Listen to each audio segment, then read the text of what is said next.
Matin. Est-ce que ça va bien? Oui, super. On va chanter un chant. Christ est ma joie. Est-ce que Christ est votre joie ce matin?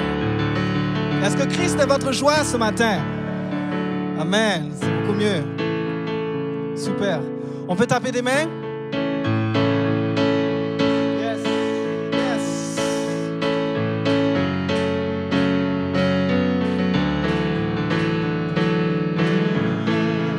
On tape des mains encore.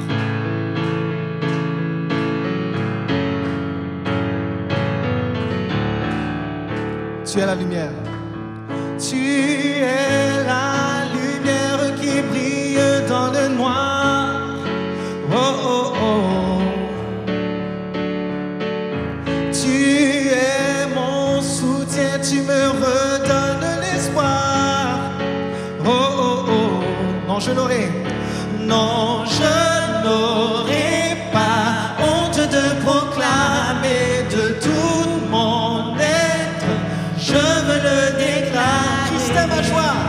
Christ est ma joie. Il est ma joie. Christ est ma joie. Je n'aurai pas peur de chanter, pas peur de crier. Oh, on tape les mains. Pourquoi me taire quand mon âme est accablée? Oh, oh, oh. En toi j'espère. En toi j'espère, tu ne failliras jamais. Oh, oh, oh. Non, je n'aurai pas honte de proclamer de tout mon être. Je veux le déclarer. Christ est ma joie. Il est ma joie. Christ est ma joie.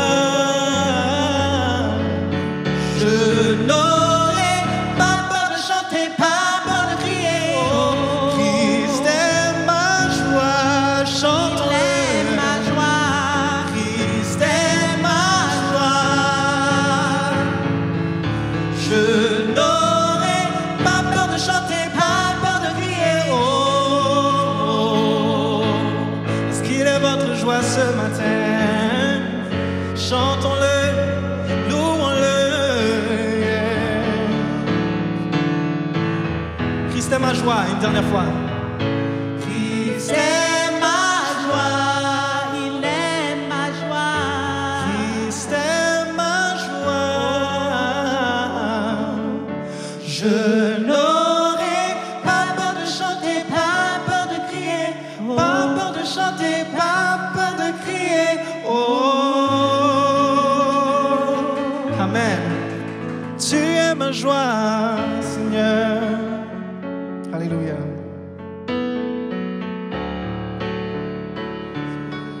Mon cœur, Père, ouvre les yeux de mon cœur. Je veux te voir, Seigneur. Je veux te voir, Seigneur. Chantons-le, ouvre les cœurs. Ouvre les cœurs de mon cœur, Père. Ouvre les yeux. Ouvre les yeux de mon cœur. Je veux te voir, Seigneur. Je veux te voir, Seigneur. Car tu es saint. Car tu es saint et élevé, brillant dans la lumière de ta gloire. Remplis-moi de ton amour, je chante gloire, gloire, gloire. Ouvre les yeux. Ouvre les yeux de mon cœur, Père. Ouvre les yeux de mon cœur. Je veux te voir, Seigneur. Je veux te voir, Seigneur. Ouvre les yeux. Ouvre les yeux de mon cœur, Père.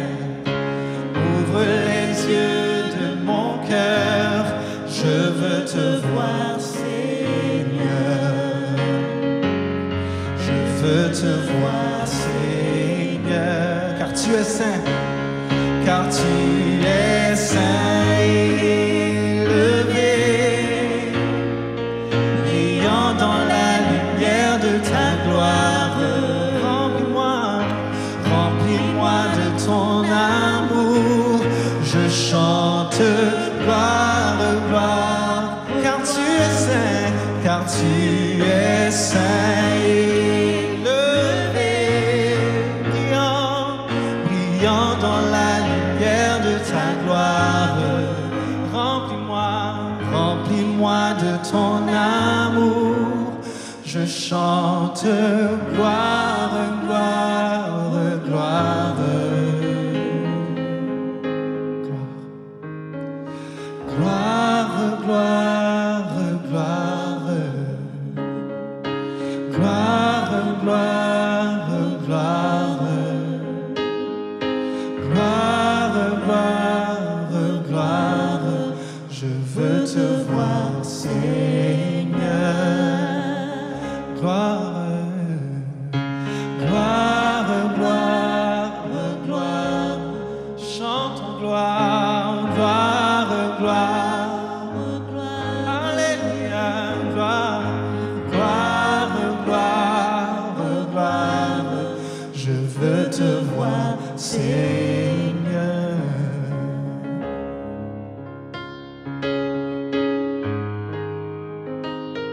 Levons nos voix. Louons le roi des rois. Alléluia. Sois loué, Seigneur. Alléluia. Car tu es saint. Car tu es saint et élevé, brillant dans la lumière de ta gloire. Remplis-moi de ton amour, je chante gloire, gloire, gloire, car tu es saint, car tu es saint et élevé,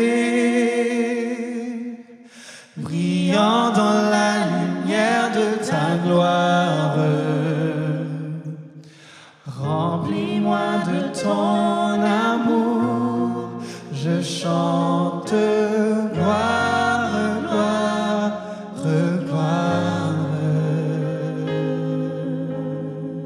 Alléluia.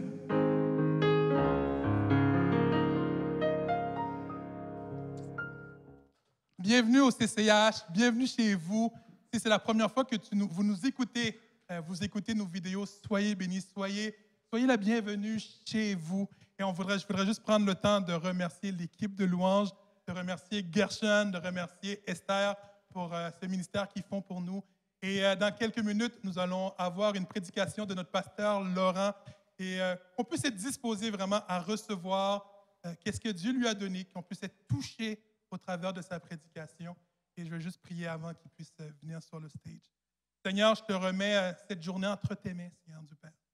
Merci pour qui tu es. Merci pour ta mort sur la croix, pour chacun de nous, Seigneur Dieu. Des fois, nous oublions cet acte que tu as fait pour nous, Seigneur du Père. Il mérite notre amour, notre adoration.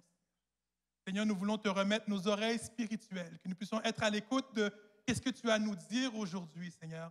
Et nous te remettons notre pasteur Laurent entre tes mains, Seigneur Dieu, que tu puisses être son instrument, Seigneur Dieu, que tu puisses l'utiliser afin que nous puissions recevoir ce que tu as pour nous aujourd'hui. Seigneur, bénis-nous, garde-nous, Seigneur Dieu, et c'est ainsi que je te prie, dans le nom de ton Fils Jésus-Christ qui vous siècle des siècles. Amen. Est-ce qu'on peut accueillir notre pasteur Laurent?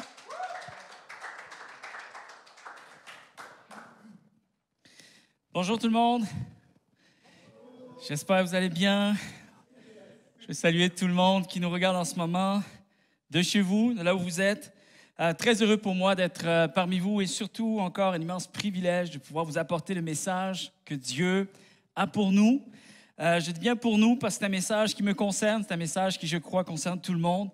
Et je termine en fait avec ce message, notre série de quelques messages que nous avons eus ensemble à propos de « Allons de l'autre bord et je te révélerai mon cœur ». Et c'est une phrase qui est tirée, pas toute la phrase, mais le début d'une phrase « Allons de l'autre bord ».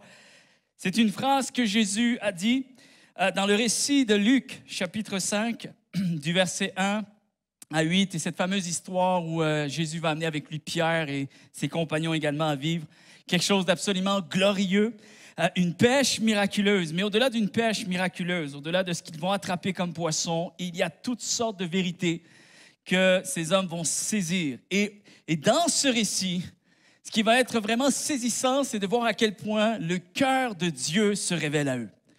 Dans différentes vérités qui vont être exposées. Et vous savez, une vérité, ce n'est pas seulement pour être reçue de manière intellectuelle. Une vérité est là pour que nous puissions la vivre, expérimenter quelque chose de riche, quelque chose de puissant, quelque chose de précieux avec Dieu. Dieu n'est pas seulement intéressé à ce que nous sachions qu'il est Dieu. Dieu désire nous faire participer à sa gloire. Et c'est là toute la bonté de Dieu, toute sa grâce. Et ce matin, j'ai pour titre, le titre de mon message s'intitule « Allons de l'autre bord et je te rendrai libre ». Et c'est la dernière phase de ce récit, puisque nous allons voir principalement le verset 9, 10, vraiment là, le 8, 9, 10, là, c'est assez exceptionnel ce qui va prendre place, et ce fameux dialogue qu'il va y avoir avec Pierre. Parce que Pierre, à ce stade-ci, et pour ceux qui n'ont pas écouté peut-être les messages, mais je donne tout un contexte à propos de ce récit dans les derniers messages. Vous pouvez aller voir, ils sont en ligne. Vous pouvez revoir ces vidéos-là. Ça vous donnera une vue d'ensemble de ce qui prend place, vraiment. Mais nous sommes au stade où Pierre est devenu conscient que Jésus est Dieu. Pierre a compris. Jésus s'est révélé à lui d'une manière tellement particulière que Jésus voulait qu'il sache qu'il n'était pas un simple homme, qu'il n'était pas seulement un sage, qu'il n'était pas seulement un maître des Écritures ou un homme qui enseignait, qui faisait des choses remarquables. Jésus voulait faire savoir à Pierre qu'il était Dieu. Et Pierre, dans toute sa culture juive, l'avait compris parce que Jésus avait déposé les éléments nécessaires pour que l'intelligence de Pierre s'ouvre. Nous avons chanté un chant « Ouvre les yeux de mon cœur ». Et c'est exactement ce que Paul va dire dans Éphésiens. Tout de suite en partant dans l'Épître, Paul va dire que Dieu ouvre les yeux de notre intelligence afin que nous connaissions cette espérance qui est attachée à son appel. Ouvre les yeux de mon cœur. Et maintenant que les yeux de Pierre sont ouverts, il y a la plus grande des vérités à saisir. Pas seulement pour Pierre, mais pour tout être humain. Pour l'Église, pour ceux même qui ne le connaissent pas encore. Dieu désire nous partager un message puissant ce matin. Et lorsque Jésus a dit à Pierre, allons au large, parce qu'au bout de cette histoire, je vais te rendre libre. Dieu est libre, mais il n'est pas intéressé à être le seul à être libre. Il tient à libérer sa création. Il tient à libérer ses enfants. Il tient à nous libérer. Et c'est tellement touchant. Je suis conscient ce matin qu'il y a un passage obligatoire. Pour partager ce message, je dois me livrer également. Parce que l'on doit tous comprendre qu'on fait partie de la même table. On est tous assis à la même table. Et ce n'est pas une table en triangle. Ce n'est pas une table en carré. Ce n'est pas une table en rectangle. C'est une table ronde. Et vous savez la particularité qu'il y avait dans les rois de l'époque. Il y avait cette fameuse table ronde. Parfois, les plus grands rois se rassemblaient ensemble. Parfois, les plus grands guerriers, les plus grands conseillers s'asseyaient autour d'une table ronde pour délibérer sur un sujet, pour délibérer et statuer sur une décision, peut-être pour une excursion militaire. Et il fallait que tout le monde donne son avis. Et pourquoi la particularité d'une table ronde?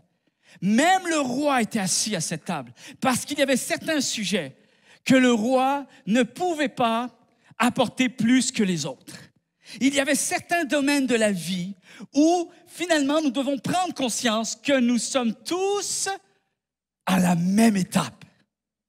Il n'y en a pas un qui est plus riche qu'un autre, pas un qui est plus intelligent, pas un qui est plus fort, qui a une meilleure position. Et lorsqu'il y avait des discussions à propos de sujets comme ça, c'est là qu'on disait, maintenant, ça nous prend une table ronde. Et lorsque les gens s'asseyaient, Il n'y avait aucun angle différent pour quelque personne que ce soit. C'était le même angle pour tout le monde, c'était cet angle arrondi. Ce matin, c'est un message qui doit d'abord nous amener à une confession. La confession, vous savez c'est quoi? C'est de dévoiler, d'arriver à dévoiler, d'arriver à exposer ce qui est caché. C'est ça une confession. La repentance commence par une confession. La repentance en Dieu, en Jésus-Christ, c'est de reconnaître ce qui est caché, mais ce qui est bien réel. Ce n'est pas de se donner une illusion, ce n'est pas d'inventer quelque chose, c'est juste d'exposer ce qui est vraiment. Ça, c'est une confession. Ce matin, ce message doit nous amener à une confession. Et ce message est une confession, tout simplement, parce que Pierre a confessé devant Jésus-Christ son état. Plus question de cacher rien. On va vivre avec ce qui est. Amen. Vous savez, je crois qu'il y a une grande fatigue qui réside sur l'être humain. Et vous savez laquelle c'est? C'est cette fatigue de devoir vivre continuellement avec la prétention. De devoir vivre avec, finalement, qui dit prétention dit hypocrisie. Je fais paraître ce qui n'existe pas. Je fais paraître autre chose que ce qui est. Finalement, cette fatigue, elle vient du fait qu'on doit vivre avec de la malhonnêteté et de fausses louanges. C'est que je fais tout pour m'attirer des louanges, mais ces louanges ne sont pas vraies, puisqu'à la base, ce que j'expose n'est pas vrai. Le plus difficile n'est pas au moment où je l'expose. Le plus difficile, c'est quand je rentre le soir chez moi et que lorsque je me couche, moi, je sais que je suis face qu'à moi-même à ce moment-là. Ma conscience est ce qu'il y a de plus vrai. Et ça amène une fatigue tellement lourde. Et cette fatigue était très ressentie à l'époque de Jésus, puisque même la foi était devenue une prétention. La religion était devenue une prétention. Le spirituel était devenu une prétention. Puisqu'à l'époque, il fallait paraître spirituel et atteindre une certaine gamme de conditions, d'exigences, de préceptes, de lois. Mais tout était visible, physique, extérieur. Et on se fichait royalement de l'intérieur. Et Pierre était un Juif. Pierre a vécu des années dans ce cadre, dans ce système. Et pour la première fois, il va expérimenter la plus grande des libertés. Fatigué de préserver une image, Pierre, à la fin de ce récit, a dit « All right, stop, fini l'image, je laisse ça, je te suis, Seigneur, pour qui je suis. » Fatigué de faire semblant. Et c'est dans cette optique qu'il faut saisir également le passage de Matthieu, chapitre 11, verset 28, où Jésus va dire « Venez à moi, vous tous qui êtes fatigués et chargés, et je vous donnerai du repos. » Jésus n'offrait pas une retraite en passant. Jésus n'offrait pas des vacances. Jésus n'offrait pas du chômage pour se reposer.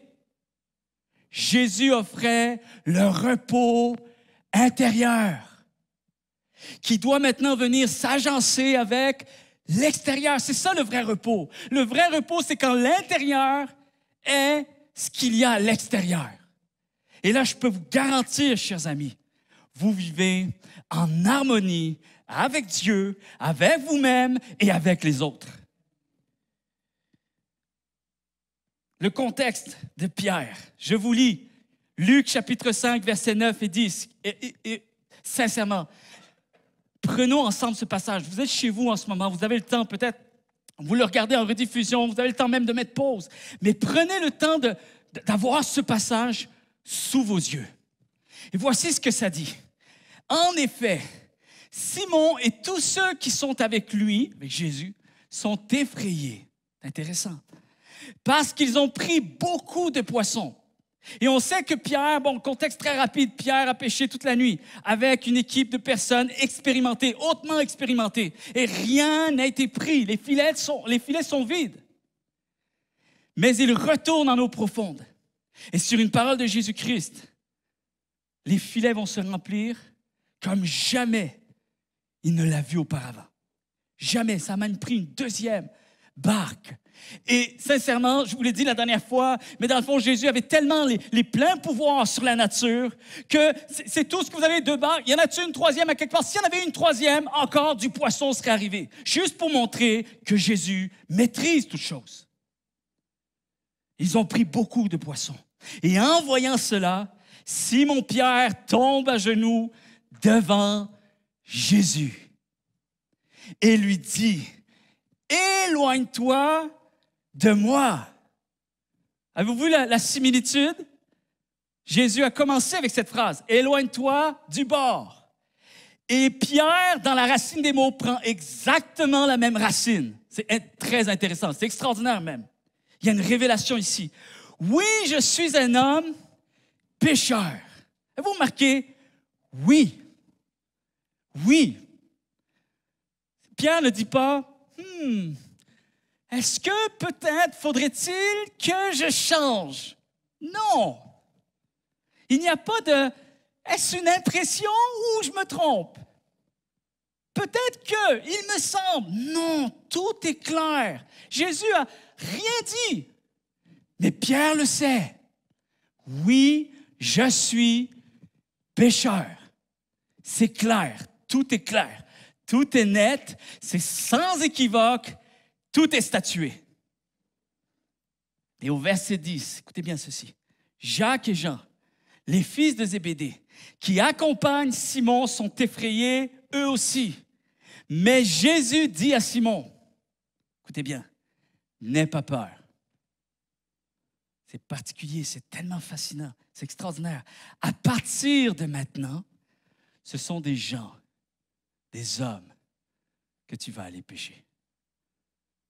OK. Jésus a invité Pierre à rentrer dans la destinée qu'il avait pour lui, dans l'état où Pierre était. Avez-vous remarqué, le juif de l'époque, pour s'attirer les faveurs de Dieu, pour entrer dans les bénédictions de Dieu, pour entrer dans la destinée que Dieu a pour toi, voici d'abord la liste de choses que tu dois atteindre. Mais ici, c'est l'état d'un homme devant sa pleine imperfection. Il le déclare, je suis pécheur, ma nature est pécheresse, je suis dépravé, tout y est, tout est là. Et Jésus dit, commande, viens maintenant avec moi. Jésus avait vu les poissons. Il avait vu les profondeurs des mers. Voilà maintenant pourquoi Jésus était intentionnel. Avant que je lui dise ceci, il faut qu'il vive autre chose. Il faut qu'il sache qui je suis. Alors Jésus lui a fait comprendre qu'il voyait les profondeurs des mers. Il voyait ce qui ne se voit pas. Il a même attrapé ce que l'homme n'a pas réussi à attraper par lui-même. Alors maintenant, il est en train de lui dire, viens. Mais juste avant qu'il lui dise ça, Pierre n'avait pas besoin que Jésus dise autre chose. Pierre avait compris que si Jésus est Dieu, parce qu'il voit les lieux les plus cachés, ça veut dire qu'il avait déjà vu mon cœur. Les actes ont enseigné quelque chose. Et l'Esprit de Dieu a révélé puissamment cette chose dans son cœur. Il l'a amené à la repentance, au point que maintenant, il va suivre les voies de Dieu. Jésus avait vu les poissons, les profondeurs des mers. Jésus, c'est comme s'il avait dit à Pierre, « Pierre, que vas-tu faire avec le fait que je t'ai montré, que je vois au travers de ce qu'il y a de plus profond? » Et la Bible dit dans l'Ancien Testament qu'aucun lieu n'est caché à ses yeux. Pas même les profondeurs de notre cœur. Et les Juifs connaissaient cette vérité.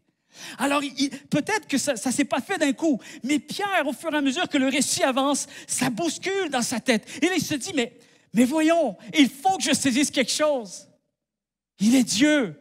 Alors, ça veut dire que même mon cœur est dévoilé devant lui. Et sachant que Jésus avait vu son cœur, il l'a appelé quand même. Et voilà la plus grande des libertés. C'est un peu comme lorsque Jésus vient à Nathanaël. Vous ne l'avez pas à l'écran dans Jean chapitre 1er, verset 48. Mais tout ce contexte-là, Jésus a révélé à Nathanaël qu'il l'avait vu avant même qu'il se voie. Je t'ai vu sous le figuier. Et Nathanaël a saisi quelque chose, qu'il n'y a que Dieu qui peut faire ça. Dans les psaumes, le psaume 139, un psaume qui est tellement étudié par les Juifs de l'époque. Ça dit, quand je n'étais qu'une masse informe, je ne suis même pas né encore, tes yeux m'avaient vu. Tes yeux ont vu tous mes jours, tous les jours qui m'étaient destinés, avant qu'aucun d'eux n'existe. Ça veut dire quoi?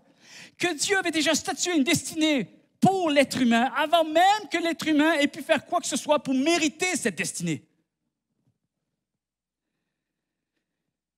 Dans Galates, chapitre 1er, verset 6, vous ne l'avez toujours pas à l'écran, prenez les références. Galates, premier chapitre, verset 6, il est dit que Dieu nous a appelés gratuitement à Christ, par le Christ.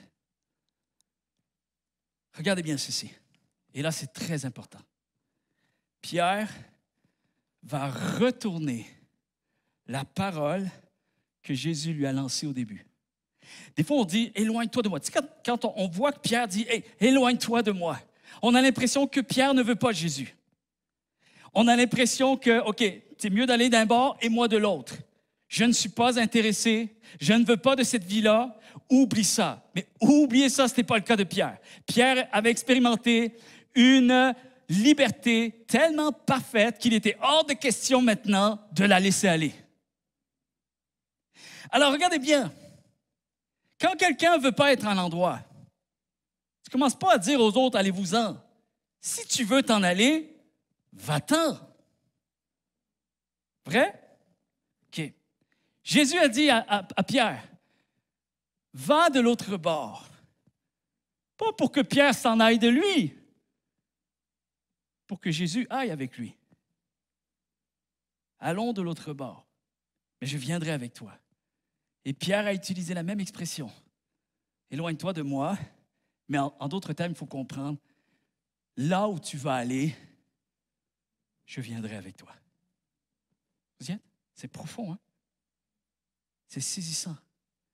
Comment l'importance de comprendre cette écriture. Seigneur, ouvre les yeux de mon cœur. Je saisis ce que Pierre a saisi.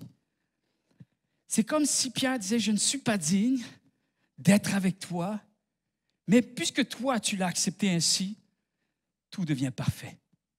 Tout devient parfait. En fait, c'est la délivrance que Pierre attendait. C'est la délivrance que Pierre attendait. Pour la première fois, Pierre a certainement dû expérimenter un état de transparence absolument libérateur. Magnifiquement libérateur. Pour la première fois, Pierre s'est senti parfaitement libre. Pour la première fois. Pourquoi? Parce que Dieu était en face de lui. Alors, c'est comme si Pierre disait, si moi, je vois Dieu, ça veut dire que Dieu m'avait déjà vu depuis bien longtemps. Si Dieu me permet de le voir, c'est parce que lui, il m'avait déjà vu. Dieu était déjà là. En fait, il faut comprendre, ce n'est pas l'homme qui voit Dieu en premier. C'est Dieu qui voit l'homme en premier. Et il y a toute l'histoire de la grâce ici. Je te prends tel que tu es, Pierre. Je t'invite à entrer dans ma destinée que j'ai pour toi, tel que tu es. Ne suis pas les voies des religieux. Je t'appelle, toi, tel que tu es. Parce que le plus gros travail, c'est moi qui va le faire. Je n'appelle pas un homme parfait, j'appelle un homme qui va croire en moi et qui va s'abandonner à moi.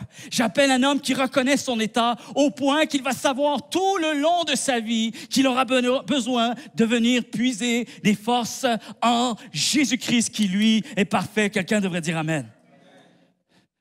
pleinement conscient que s'il voyait la divinité, ça veut dire que la divinité l'avait vu déjà. Plus besoin, ça c'est libérateur. Je ne sais pas si vous avez déjà expérimenté ça au moins une fois dans la vie, mais il faut le faire. En général, normalement, si tu parviens à la connaissance de Jésus-Christ et que tu déclares aujourd'hui que tu es chrétien, normalement, tu es supposé avoir vécu ce genre de liberté. Cette liberté de ne plus avoir besoin de cacher quoi que ce soit. Ça, c'est la plus grande des libertés. Tu n'as plus besoin de jouer une game. Être soi-même sans devoir extraire quoi que ce soit. Puisque de toute façon, Dieu le sait. Pourquoi je vais alourdir le cheminement de ma vie pour quelque chose que Dieu sait et dont il a déjà statué? S'il y avait une possibilité que je devienne parfait par moi-même, Jésus ne serait pas venu sur terre. Il n'aurait pas subi tous ces outrages, toute cette souffrance. Et il faut amener que l'intelligence, la réflexion, la compréhension entrent en scène. Voilà, c'est bien moi. N'est-ce pas merveilleux? Plus besoin de tricher avec les apparences. Plus besoin de tricher avec mes paroles. Plus besoin de tricher avec mon image. Plus besoin de tricher avec mes amis, avec mon entourage. Plus besoin d'être quelqu'un d'autre. Amen. Et plus besoin de faire semblant.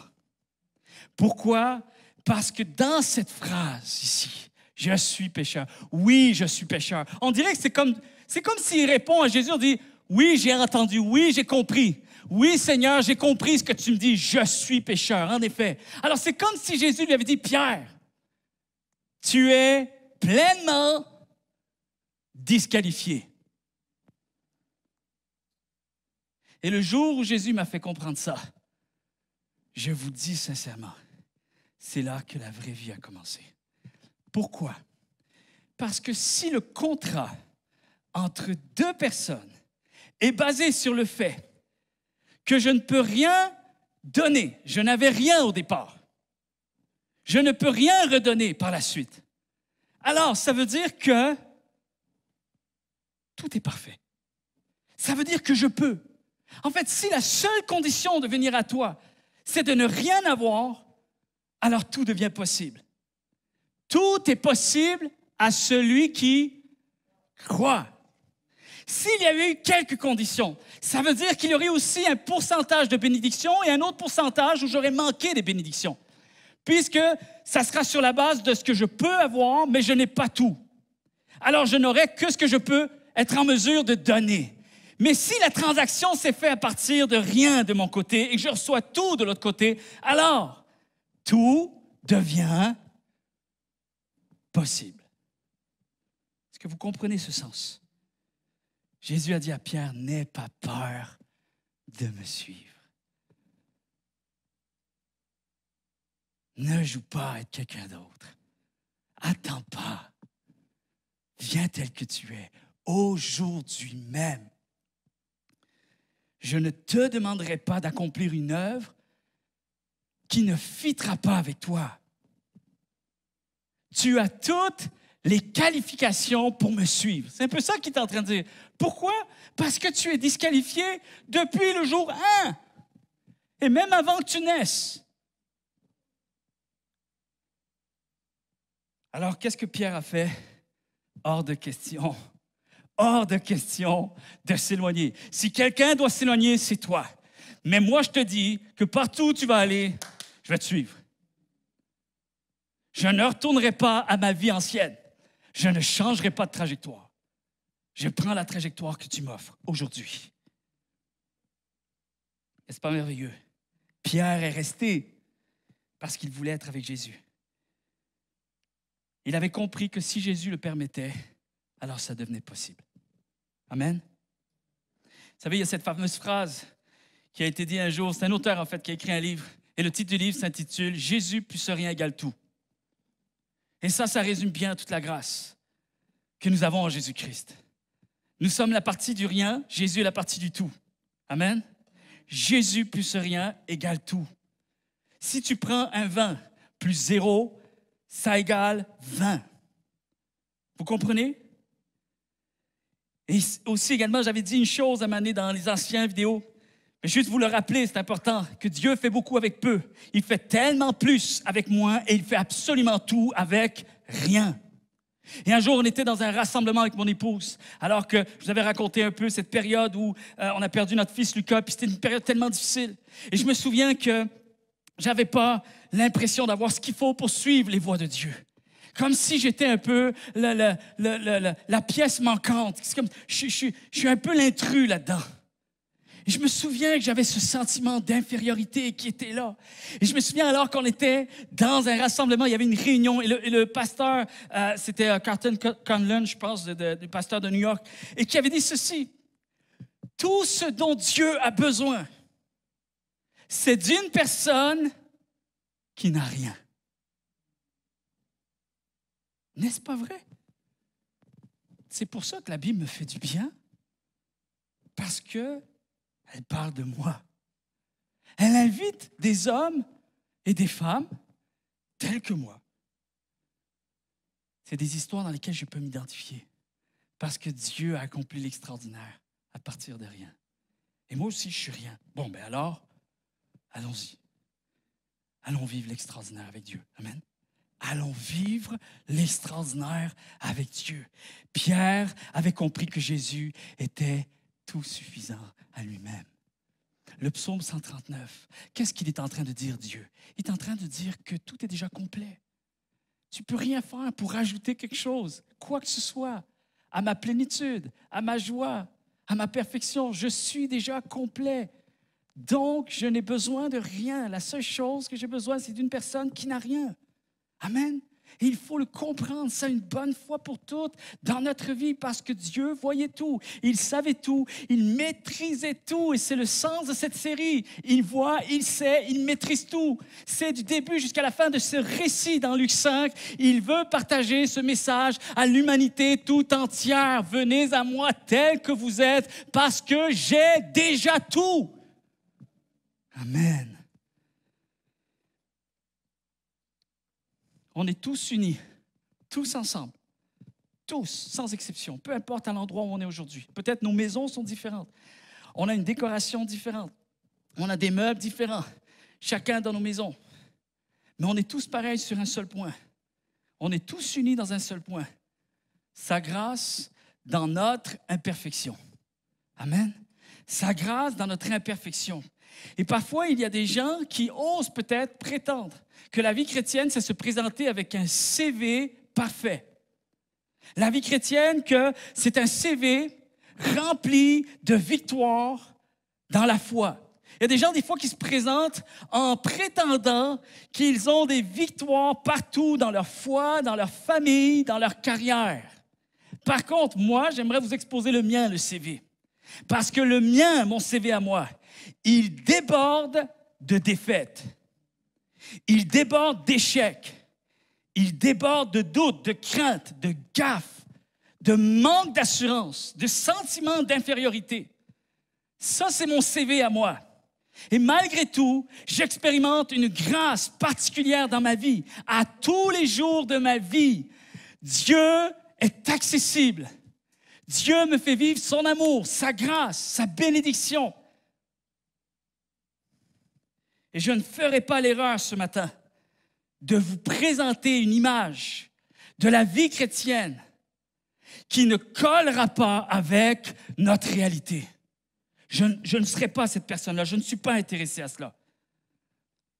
Parce que très souvent, je dois admettre, même encore, même dans le cheminement, je réalise que Dieu est en moi, mais ma nature pécheresse est encore là. Très souvent, chers amis, je ne me sens pas toujours bien.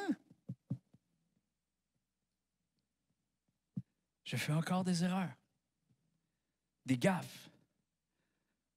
Au risque de vous décevoir, vous avez un pasteur qui manque parfois, des fois souvent, de sagesse. Je manque de compassion. Je manque de connaissance. Je dis des choses que je regrette. Je pense des choses qui me font honte. Je fais des choses que je ne devrais pas. Je ne fais pas les choses que je devrais. J'aime bien dire cette phrase parce qu'au moins je suis supporté par l'apôtre Paul. OK? Il a dit la même chose. Si vous avez un problème, déchirez quelques pages de votre Bible. Vous verrez ce que vous ferez avec. Mais j'aime Paul. J'aime ce qu'il écrit. Parce que j'aurais pu l'écrire. Je pourrais l'écrire actuellement. Et je remercie Dieu pour la franchise, pour la transparence des hommes et des femmes de Dieu dans les Saintes Écritures, parce que Dieu ne change pas la réalité. Dieu n'a pas voulu cacher les choses. Dieu ne maquille pas l'humanité. Amen. L'humanité est ce qu'elle est, mais Dieu est ce qu'il est aussi. Et ça, c'est là que réside toute notre espérance. Je suis un papa imparfait. Je suis un fils imparfait. Je suis un mari imparfait. Et là, je vais demander à mon épouse de ne rien rajouter. Merci. Je suis un ami imparfait. Je suis un voisin imparfait. Et ça me fait du bien de l'admettre et de vivre avec ça. Moi, je vis avec ça. Ma belle-mère qui est ici aujourd'hui, elle le sait que je vis avec ça. Je ne fais pas semblant. Parce que j'ai appris que c'était la plus belle des libertés. Et en plus, en ne faisant pas semblant, j'ai accès à toute la plénitude de Dieu. So what? Je suis gagnant sur toute la ligne. Trop souvent, j'ai trop de doutes et pas assez de connaissances. J'ai trop de péchés, pas assez de grâce pour les dépasser. J'ai trop de mauvaises décisions, mais malheureusement, à l'intérieur de moi, je n'ai pas assez de force souvent pour surpasser mes regrets. J'ai trop de déceptions et de blessures, et malheureusement, je n'ai pas assez, parfois, de puissance pour pardonner. J'ai trop de défauts et d'imperfections, et je n'ai pas assez d'espérance pour croire à un changement et à du nouveau dans ma vie. Trop d'échecs et d'incompétences, trop de honte, et malheureusement, pas assez de force et de dignité. Voilà pourquoi je suis chrétien. Voilà pourquoi je viens puiser mes forces en Dieu. Voilà pourquoi je prie. Pourquoi pensez-vous que je prie? Premièrement, pour moi. La première personne à être sauvée, c'est moi. La première personne en perdition, c'est moi. Mais comment je pourrais espérer sauver quelqu'un d'autre si je ne sais pas la voie qui mène au salut? Comment je peux dire des vérités si elles ne sont pas vérités dans ma propre vie? Comment je peux dire à quelqu'un « tu es pécheur » sans réaliser que je le suis moi-même? Vous savez ce qui me plaît avec le fait que je suis imparfait et que je déballe mes imperfections? Tout simplement, ce qui me fait du bien, c'est que tout le monde mène le même combat.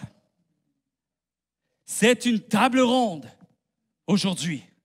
Et on s'assoit sans arriver avec nos palmarès, nos performances, mes expériences du passé et la bonne famille dans laquelle je suis né. Laisse faire, table ronde, imperfection totale.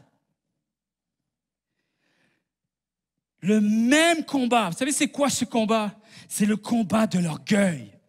Le combat de l'hypocrisie, de la paresse, de l'avarice, l'appât du gain, l'ego, l'égoïsme, le mensonge, la convoitise, la séduction, la manipulation, la colère, la dépendance, la jalousie, l'envie, la médisance, le jugement, le mépris, la compétitivité, je l'ai eu. Mon langage est imparfait également, vous avez vu. Et également, la pire, l'indifférence. Mais peut-être que vous êtes, j'ai peut-être pas tout ça. Ben moi, oui. Peut-être pas tout d'un coup, merci Seigneur, une chance. Mais sur le parcours de la vie, je peux vous dire qu'au moins une fois, si ce n'est pas fait, je vais au moins une fois toucher à un de ces aspects-là. Et pour cela, toute cette liste me rappelle, il est temps que je revienne à Jésus-Christ. à Jésus-Christ. Avez-vous remarqué que dans les 12 que Jésus a choisis, parmi ceux à qui Jésus a confié la mission de porter l'Évangile au monde, avez-vous remarqué que Jésus n'a pas choisi un seul sadducéen, un seul scribe, un seul pharisien? Il a exclu la liste des religieux de l'époque. C'est incroyable. La fameuse, soi-disant, élite spirituelle. Il n'a pas choisi ceux qui prétendaient tout savoir. Je rends grâce à Dieu pour ça. Il n'a pas utilisé ceux qui semblaient toujours bien paraître. Il n'a pas choisi ceux que tout le monde obéissait au doigt et à l'œil. Il n'a pas choisi les leaders de l'époque. Il n'a choisi aucun d'entre eux parmi ses disciples. C'est quelque chose. Pas un seul. Il n'a pas choisi les plus beaux. Alléluia. Il n'a pas choisi les plus talentueux. Alléluia. Il n'a pas choisi les mieux éduqués. Il n'a pas choisi ceux qui avaient le plus de chances de réussir, selon les paramètres de la réussite humaine. Au contraire, Jésus a choisi 12 personnes ordinaires qui sortent de nulle part. Tu te demandes encore d'où ils viennent. Il a choisi des pécheurs. Il a choisi même Pierre comme étant, il va devenir le leader des autres. Non, mais ça, c'est le monde à l'envers. En fait, ce que je réalise, c'est que Jésus cherche le plus imparfait des imparfaits. Qui va être leader? OK, ouais, vous êtes vraiment imparfait, mais dites-moi, lequel est le plus imparfait d'entre vous? C'est moi. Super, allez, viens. Sur cette pierre, je bâtirai mon église. Avez-vous remarqué? Pierre, tu vois toujours. Alors, il fait des choses extraordinaires. Les gens vont même le surnommer qu'il est comme Dieu, OK? C'est un demi-dieu. Tellement l'œuvre et la gloire de Dieu va s'emparer de sa vie pour des œuvres extraordinaires. Mais quand des fois la gloire est un petit peu moins évidente et qu'il y a plus de lui qui en ressort, là, tu te dis, mon Dieu, c'est comme le parcours est long puis les gaffes continuent. Au point que même dans une épître, encore il est là. Paul est obligé de reprendre Pierre pour une erreur. Incroyable. Incroyable. Le leader le plus imparfait. Il a choisi des hommes peu sûrs d'eux, tout comme vous et moi. Il a choisi des pécheurs, chers amis. Il a choisi un collecteur de taxes. Ça, c'était quelque chose. C'était l'ennemi des Juifs, ça. C'est comme Jésus, il n'a pas voulu trop éviter les troubles. Tu sais, c'est comme, ça part mal. Tu sais. Il a choisi un comptable. Il a choisi un activiste politique. Jésus a même donné à 2 d'entre eux le surnom de fils de tonnerre. Et ça c'est pas parce qu'ils sont nés pendant un orage en passant. OK? Ça, c'est parce qu'ils avaient la réputation d'être impétueux. Donc, il n'y avait rien d'extraordinaire en disant que c'était les fils de tonnerre. Les amis de Jésus étaient les personnes les moins susceptibles de devenir disciples. C'était les fêtards de l'époque. C'était les tricheurs. C'était les menteurs. C'était ceux que les religieux méprisaient. Jésus parlait même à des prostituées. Il s'entourait des inférieurs, des imparfaits, des plus pauvres, des plus parias, les exclus de la société. Et cela m'encourage. C'est ce qui fait que la Bible est la plus belle histoire à lire. Amen. Voilà pourquoi également, entre autres, des foules entières le suivaient. Parce qu'ils s'identifiaient à leur message.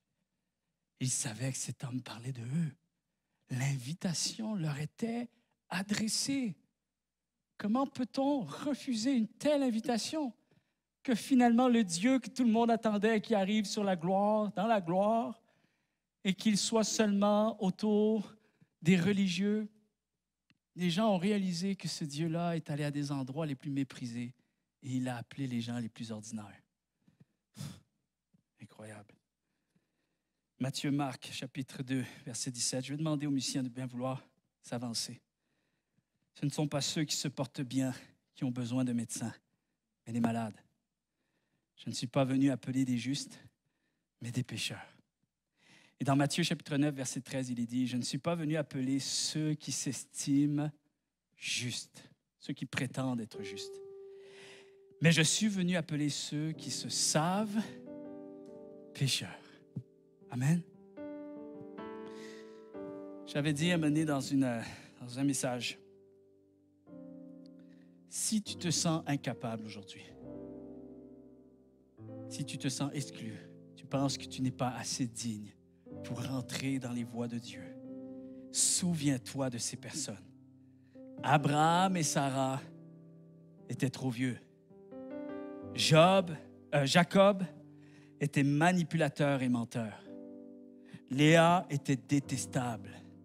Joseph a été maltraité et injustement accusé, condamné à l'esclavage et la prison durant une grande partie de sa vie de jeune adulte.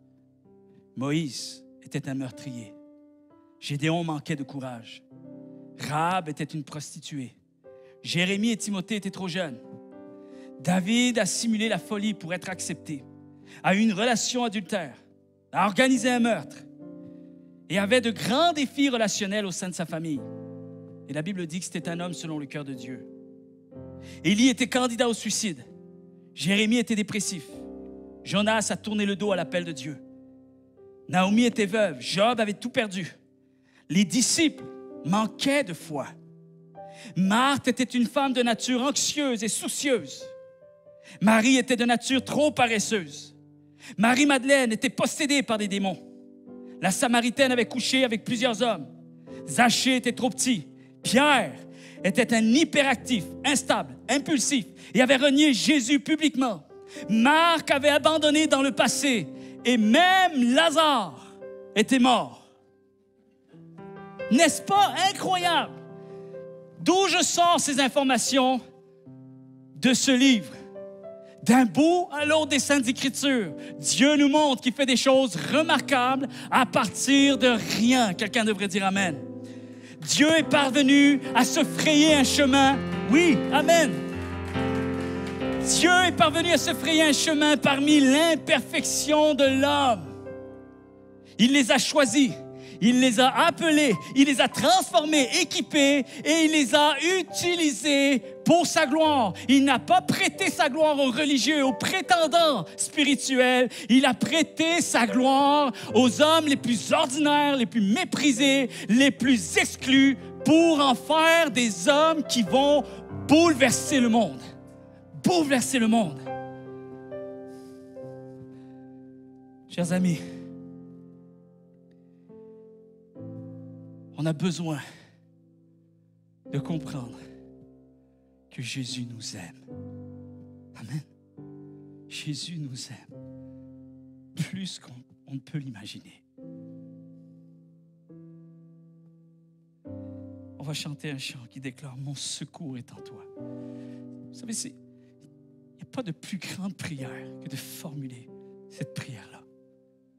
« Mon secours est en toi ». Toi seul me suffit. Qu'est-ce que je peux prétendre, espérer de plus que ce que David a déclaré dans ses psaumes? De quoi il s'agit dans les psaumes? C'est d'un homme qui n'a rien, qui vient avec ses angoisses, avec ses frustrations, avec ses défis, avec ses peurs. Il pense même qu'il va mourir quelquefois. Il pense même que Dieu l'a abandonné. Il vient avec ses doutes, ses incompréhensions, ses insécurités. Il vient avec tout son bagage d'imperfection. Et tout ce qu'il arrive à nous dire à la fin de tout, Dieu est glorieux. Dieu est encore avec moi. Dieu fait des choses remarquables. Dieu m'aime, non pas pour ce que je suis, mais pour ce qu'il est, lui. Mon secours est en toi. On va le déclarer. J'aimerais dire à quelqu'un maintenant, alors que tu fermes les yeux là où tu es. Tout est devenu simple et accessible pour Pierre. Tout est devenu facile en quelque sorte. Parce que la seule condition pour pouvoir venir à Jésus-Christ, c'est d'être imparfait, surtout de reconnaître que nous ne sommes rien. et que j'ai besoin de Dieu. J'ai besoin de Jésus-Christ pour me sauver de cette nature pécheresse. Je veux me réconcilier avec Dieu ce matin. Peut-être aussi une personne qui marche dans les voies de Dieu depuis des années. Peut-être que tu as besoin de revenir tout simplement à ce message de la grâce. Que tu es entré peut-être dans des listes de lois et d'exigences, à te mettre toutes sortes de pressions. Et c'est un peu comme Paul quand il dit, je ne comprends pas, vous avez commencé en étant libéré par Dieu, par l'Esprit. Pourquoi maintenant vous voulez encore une fois vous imposer une liste de lois alors que Dieu n'a pas tenu compte de cette liste lorsqu'il est venu vous sauver? Aujourd'hui même, tu peux venir à lui, sans attendre un jour de plus, sans attendre un meilleur jour. C'est un jour parfait. Tu as tout ce qu'il faut pour venir à lui. Le seul critère que Jésus a besoin, c'est que tu viennes tel que tu es, sans jouer une game, sans faire semblant, sans hypocrisie, sans maquillage. Il t'aime pour qui tu es. Il t'aime déjà. Il t'avait vu. Il t'aimait déjà et il t'aimera encore. Et j'aimerais juste dire avec une dernière phrase. Dieu sait la personne que tu étais autrefois. Il sait la personne que tu es, mais crois-moi, il connaît également la personne que tu vas devenir. Alors crois qu'il sait ce qu'il fait avec toi dans ta vie maintenant. Seigneur, merci de ta grâce. Je prie que tu touches nos cœurs et nos vies, Seigneur. Je prie que tu touches le cœur d'une personne, là où elle est maintenant. Que ton Saint-Esprit fasse résonner ces paroles, Seigneur, afin qu'elles deviennent une vérité, une vie à expérimenter en toi. Je prie, Seigneur, qu'on puisse s'abandonner à toi en réalisant, Seigneur, que tout est de ton côté. La grâce, ce n'est pas quelque chose que je saisis par mérite. La grâce, c'est quelque chose que je saisis par la foi. Je crois en Jésus-Christ qui est parfait, qui a tout accompli pour moi. Et ce matin, j'accepte de vivre pour lui. Je dis, Seigneur, je suis indigne de te suivre, mais là où tu iras, j'irai. Et on rend grâce à Dieu pour cela. Dans le précieux nom de Jésus, on a prié. Et tout le monde dit un grand et un vrai Amen. Amen. Amen. Merci Seigneur Jésus de nous accepter, Seigneur, malgré nos imperfections, Seigneur Jésus. Alléluia.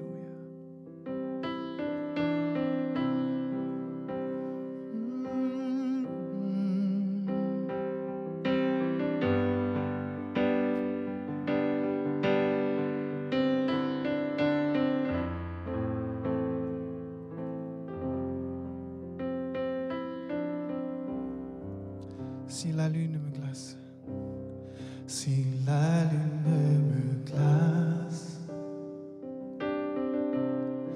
et le soleil menace, créateur des étoiles, mon secours est en toi. Si mes larmes ruissellent, si mes larmes ruissellent et que mon pas chancelle, créateur de la terre, créateur de la terre, oh mon secours est en toi. Je lève les yeux.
Créateur de la vie, mon secours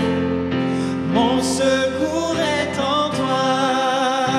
Je lève les yeux, je lève les yeux vers les hauts sommets. Toi seul est mon Dieu. Je proclamerai. Je proclamerai. Toi seul est ma force. Toi seul me restaure. Mon secours est en toi. Oh, toujours, toujours, tu me portes jamais. Tu ne dors, mon secours est en toi.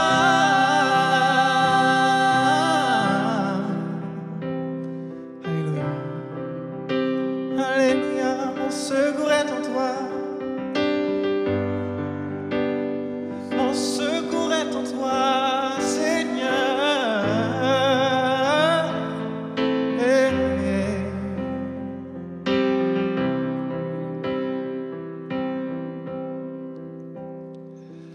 Ta victoire, mon espoir, ton chemin, mon destin, ton salut, mon refuge, tout est en toi. Ta victoire, mon espoir, ton chemin, mon destin, ton salut, mon refuge, tout est en toi. Ta victoire, mon espoir, ton chemin, mon destin, ton salut, mon refuge, tout est en toi. Ta victoire, mon espoir, ton chemin, mon destin, ton salut, mon refuge, tout est en toi.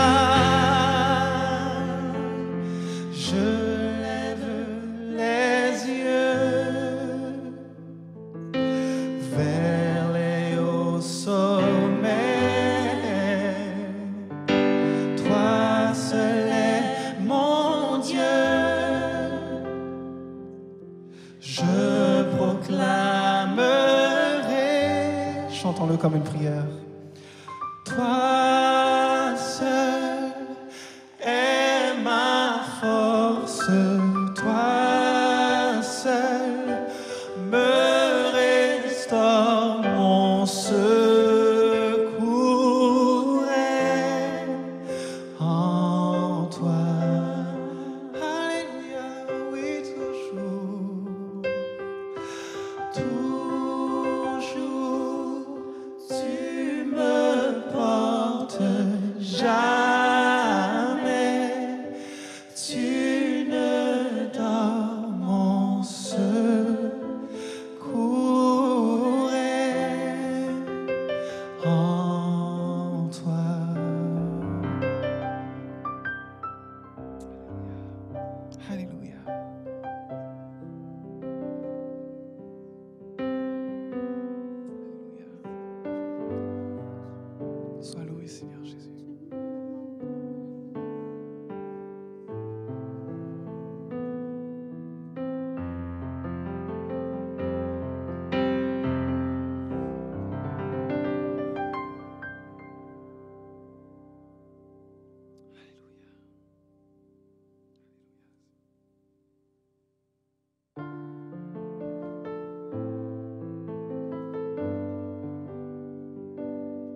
recevoir louange et gloire pour l'éternité. Toi seul est digne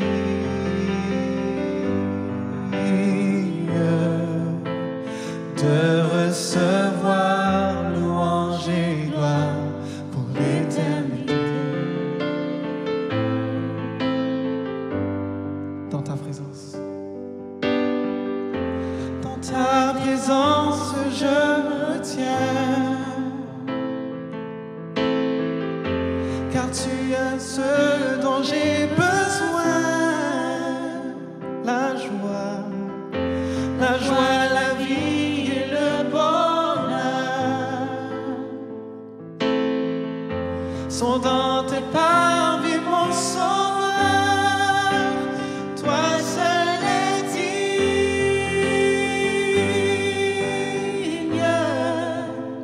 de recevoir louange et gloire pour l'éternité. Toi seul est digne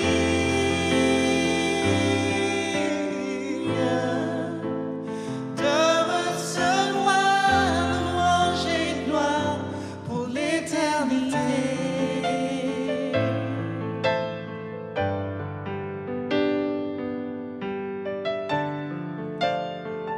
Alléluia. Notre seule réponse à toi, Seigneur Jésus. Alléluia.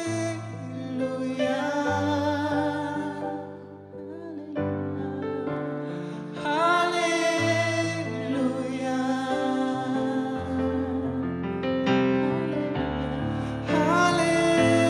Alléluia. Chantons-le. Alléluia. Encore une fois. Alléluia. Comme une prière.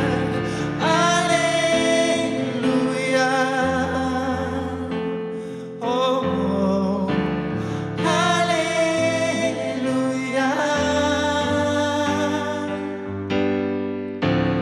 Alléluia. Toi seul est digne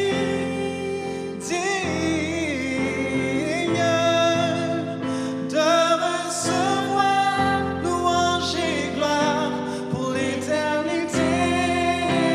Toi seul est digne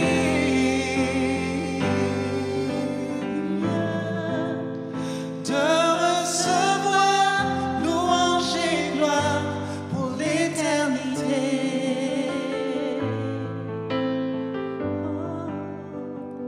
Pour l'éternité.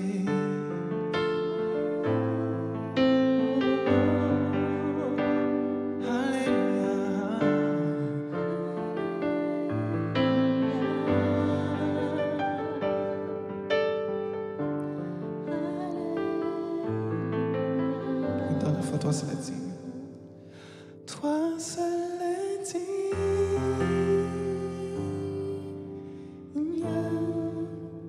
de recevoir louange et gloire pour l'éternité. Toi seul est digne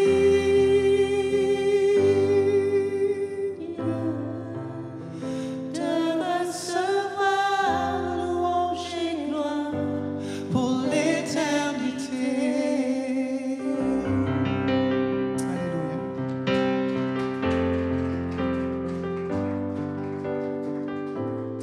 Seigneur, toi seul es digne de recevoir notre louange, Seigneur Dieu. À quel autre Dieu pourrions-nous aller, Seigneur Dieu, si ce n'est qu'à toi, Seigneur? Seigneur, merci pour ton amour inconditionnel, Seigneur Dieu Père. Merci de cette liberté que tu nous donnes de nous présenter devant toi tel que nous sommes, Seigneur Dieu Père, et de nous accepter comme que nous sommes, Seigneur Jésus. Merci pour ta grâce, Seigneur Dieu Père. Seigneur Jésus. Merci pour ton amour, Seigneur Dieu Père. Il y a sûrement des gens qui ont écouté cette prédication, Seigneur Dieu Père. Ils ont besoin de sentir cette paix, cette joie, ce tout que ce que tu donnes, Seigneur Dieu Père. Que tu puisses les toucher, que tu puisses nous toucher, Seigneur Dieu Père. Que nous puissions réaliser à tous les jours de nos vies qui réellement que tu es, Seigneur Dieu. C'est Dieu riche en amour et en bonté et en gloire, Seigneur Dieu Père. Merci, Seigneur, pour tout, Seigneur. Peut-être tu as des questions. Tu nous écoutes, puis tu aimerais qu'on réponde à tes questions. Tu aimerais qu'on prie pour toi.